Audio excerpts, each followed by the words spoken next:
Gracias, Cala. Bueno, vamos a hablar de esta información y lo que va a pasar hoy en el Congreso, porque finalmente llegó el día en el cual este acuerdo de entendimiento, se llama Memorándum de Entendimiento con el Fondo Monetario Internacional, ingresa finalmente al Congreso de la Nación. Será por la Cámara de Diputados y habrá actividad a partir de las 12 del mediodía. Bien, como siempre, cuando termina nuestro programa, se ponen a trabajar en el Congreso para la actividad de esta jornada. Se van a reunir las autoridades del Congreso, su presidente es Sergio Massa, y también los titulares de cada uno de los bloques que integran las bancadas en el Congreso. Este acuerdo con el Fondo Monetario Internacional que estamos teniendo que hacer porque, claro, se tomó una deuda multimillonaria, la más grande en la historia no solo de nuestro país, sino también la otorgada por el Fondo Monetario Internacional. Se le dieron a la República Argentina durante el gobierno de Mauricio Macri, que fue quien contrajo esta deuda, 57.000 millones de dólares, de los cuales el Fondo Monetario llegó a desembolsar un poco más de 44.000 millones, y allí a Cristalina Georgieva, quien vemos en pantalla, la titular del fondo, el gobierno actual le dijo no desembolse más y veamos cómo renegociamos esta situación que nos tiene verdaderamente en este momento muy complicados en nuestro país. El negociador fue Martín Guzmán, el ministro de Economía, y no nos queda otra, la verdad, más que ir a negociar con el Fondo Monetario. Por eso en su último discurso el presidente dijo es el mejor acuerdo que puede tener la Argentina ante este contexto y ante esta circunstancia, que además, como sabemos, generó muchas idas y vueltas dentro del Frente de Todos, en la propia interna de la coalición gobernante y también con la oposición. Por el lado de la coalición gobernante hizo, por ejemplo, que Máximo Kirchner, que era el presidente de la bancada de diputados, la Cámara por la que va a ingresar finalmente este proyecto de ley, se fuera de la titularidad del bloque justamente por no estar de acuerdo con cómo se acordó lo que ahora vamos a tratar de aprobar en el Congreso con el Fondo Monetario Internacional. Revuelo, por supuesto, de por medio, y lo que dijo el presidente fue que la vicepresidenta de la Nación no estaba de acuerdo con que Máximo se fuera de la cabeza del bloque, sin embargo, él por convicción personal lo hizo. Y por eso Germán Martínez, que es el actual reemplazante como jefe de la bancada, está desde ese momento, una vez que lo designó el presidente, este hombre de la provincia de Santa Fe, trabajando por conseguir los votos, incluso los propios adentro de la bancada del Frente de Todos, que todavía no queda claro, más o menos unos 30 diputados que responden a el sector que lidera Máximo Kirchner de la Cámpora, cómo van a votar. Todavía no está claro si van a votar en contra, si se van a abstener o si finalmente van a acompañar esta iniciativa, lo cual sería más raro, ¿no?, en esta circunstancia. Pero no solamente eso, porque también generó dificultades el tratamiento y el discurso que dio el otro día el presidente con la oposición. Cuando el presidente habló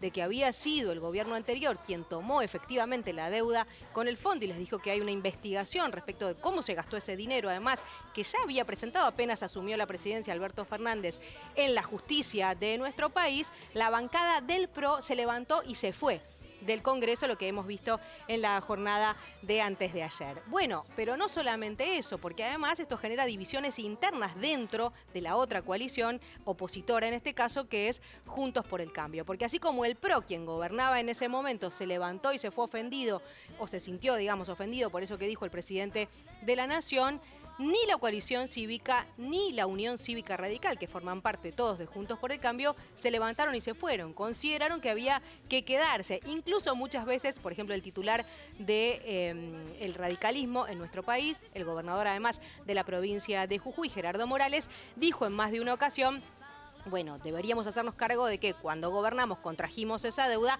mínimamente tenemos que ir al Congreso a dar el debate sobre cómo vamos a refinanciarla. Porque lo que se va a poner a consideración del Congreso hoy es justamente eso, cómo refinanciar esa deuda. Tiene que ser a libro cerrado. ¿Esto qué significa? Ya se acordó con el Fondo Monetario Internacional. El Congreso puede decir sí o decir no, convalidar o rechazar, pero no puede pedir, bueno, no, modifiquemos alguna de estas cuestiones. Todo este pleno de, allí ya veíamos la Asamblea Legislativa, porque lo van a tener que votar, por supuesto, todos. Primero diputados y después los senadores. Si esta iniciativa de ley pasa el Congreso, seguramente en la Cámara de Senadores la situación sea un poco más simple. No porque el gobierno tenga mayoría, porque la perdió en la última elección, sino porque están allí los gobernadores, para los cuales, por supuesto, que haya un frente económico para quienes gobiernan un poco más estable, como podría traer para nuestro país haber firmado un acuerdo con el fondo, bueno, podría hacer que sus senadores vayan a respaldar este acuerdo en la Cámara Alta. De todos modos, la historia está por escribirse, y va a comenzar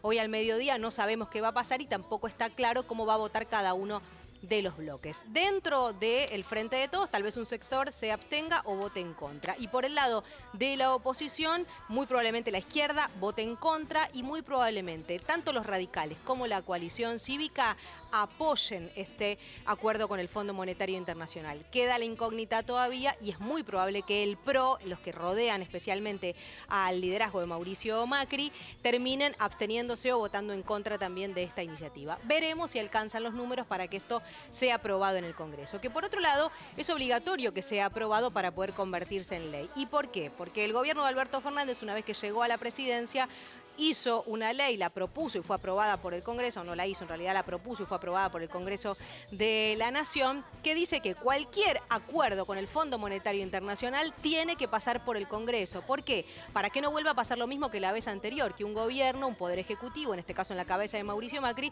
tomó una decisión solo, sin consultarlo con el Congreso de la Nación, incluso le han enrostrado los radicales sin consultárselo a los propios radicales. Bueno, en este sarao que es la política en nuestro país, habrá que ver si se aprueba entonces el camino, el recorrido que se abre hoy para este acuerdo con el Fondo Monetario Internacional, que, dijo el presidente en su discurso, no implica reforma laboral, es decir, nada en detrimento de los derechos de los trabajadores, no implica reforma jubilatoria, seguirá habiendo inversión de obra pública y de inversión también en programas sociales, de ayuda social en nuestro país. Y lo que sí sabemos finalmente habrá como modificación de estas últimas horas es que va a aumentar un poco las tarifas que pagamos de servicios públicos, de luz y de gas. No va a ser inmediatamente ahora, pero tal vez pasado mitad de año haya que hacer una revisión, es lo que estaba pidiendo, lo contamos ayer, el Fondo Monetario, y el gobierno tuvo que hacer una concesión en ese sentido. Comienza a escribirse esta historia, a ver qué va a pasar finalmente cuando conozcamos a partir de hoy todos los partidos políticos y los ciudadanos también, en definitiva, entonces, la letra chica, finita. Ya terminó, Dani. Terminó. La letra chica, finita de este acuerdo con el Fondo Monetario Internacional. Bueno, Cala, voy a ir hasta acá porque es muchísima información, pero después la seguimos en un ratito, tengo muchas más noticias.